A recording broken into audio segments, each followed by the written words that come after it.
All right, so this is a kind of standalone video from what we normally do here on the channel. This is what happens when you spin a rod bearing. What we have here is a motor that's going to be going in this truck right here. This is a repower. We've taken a 12 valve, a built 12 valve out of that truck. We're putting it in a friend of mine's truck over here. Freshened everything up. This guy is a 6.7, so not what came out of a 2005. This is a 2014 6.7 block that spun the number one rod. So the number one rod bearing let go. It was doing a long pull up a steep grade, so it's about 27,000 pounds that the guy was pulling, and somewhere in that neighborhood. And he said he got to the top of the hill. It was doing just fine. And he got to the top and he could hear a slight ticking, and that was that. And so what happens if we're looking at this? I wanted to be able to show somebody that might be interested here. We'll cut to the chase. And I wish I had the bearing still. I might have left it at the machine shop. If I can find it, I'll do an add-on to this video and just include it. I'm going to go ahead and take the rod bolts out here. Okay, so rod bolts are out, and you can see the lower part of the cap, it really doesn't look that bad. You can see a little burnishing there from where it spun, and you can see how it took out metal here. You can actually, if you were present, you could catch your finger just barely on these lower grooves, and that's not normal. If you look here on this, I think this was the number 5, and this number 5 is smooth all the way across. You can see it does have some discoloration, but that discoloration is, it's normal. It's just from where the bearing's been sitting and it's been clamped under that force. And I say normal, it's gotten the crap beat out of it from 400,000 miles worth of combustion cycles, but the Power Stroke, that's getting pounded. But look at this. So this is the number 1, and this is the top side of it. So the side that was actually under load there. And you can see when it spun, it just destroyed. Not only did it compromise the finish of it, so the actual surface, by galling it, but it took out, you can see where it got hot. And so it's compromised the integrity of it. I hear of some people that go ahead and they just get a new rod, or they take this rod and they enlarge it, get an oversized bearing, whatever. I just wouldn't compromise that, because you got to think, when you put a bearing underneath this, you're going to crush it back down and you're going to plastic gauge it to make sure you got the right crush. So it's just not worth that kind of effort. I went online, and for like 50 bucks, 50, 60 bucks, I got somebody else's low mileage takeout rod. Now there are different style rods, so you have to make sure on these 6.7s, if you're doing a 6.7, make sure your 6.7 ones line up. If you're doing a 5.9, make sure your 5.9s line up. So I did make sure that I get the same rod, because there is a Cummins service bulletin on these that shows that you can't mix and match different sets of these. Now, I don't know if there's an adjustment to that, but that was in the bulletin that I read, and it's so easy. Just get the part number and get the right piston.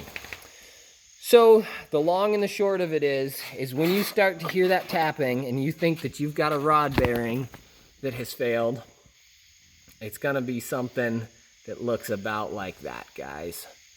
And that's enough to be able to get you some pretty ugly noise in there. Not a happy camper. And you can see sometimes you get people where there's actually slop in the wrist pins. None of these wrist pins failed. All the wrist pins are still in great shape on these guys.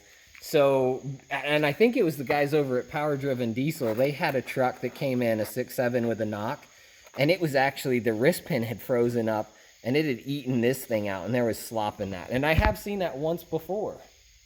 And this guy, it was most definitely the rod bearing. And some unfortunate carnage that caused the whole thing to have to come apart there. So I hope that's kind of just fun, informative, take advantage of somebody else's pain. This isn't your broken motor, hopefully, so you can see what's going on there. And one last thing, just for the sake of it, this is number 4 bearing.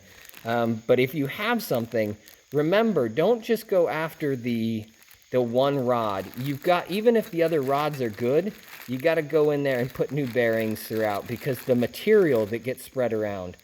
And if it compromised one, think about it. If it was like, say, an oil system failure or something like that, it may have compromised other ones. The number 4 was trashed. The number 6 is trashed. I think the only one that doesn't look absolutely just hammered was the number 2. This one's got some pretty good scoring on it, if you could actually feel it. The number 6, let's see if we can shake that one loose. Yeah, look at that. Number 6, it just peeled that right out of there. So it spread this whole thing around. Another thing, just as a note, this gets more technical, but it's kind of common sense. So, but hopefully it's helpful. That's what I want to get to here. So when you've got the one, if this is your motor and you've got an issue, go through new bearings in all of them. I mean, replace the one that's damaged, new bearings for everything. Take the time to do that right. And then think about how to flush your oil system. You want to get all of that stuff that's in there. And I would say even some rapid oil changes afterwards. We're going to go through this whole thing and blow out each oiling port. So we're not leaving this to chance. So we're going to go through and we're going to power flush this whole entire block to try to make sure that we get stuff out of it. And likewise, we've bought a new oil pump. I'll go ahead and throw Melling, thanks goodness. I think that's who it was. I'd have to get the box. Let's go over here. This is getting off topic a little bit. But they've started making common rail oil pumps. And I think they make 12-valve ones now. So you've got a decent oil pump that's not $6,000. So this is for common rails of all types, all years, M451, because this has the straight cut gear, not the helical cut gear. Anyway, I do hope that was helpful.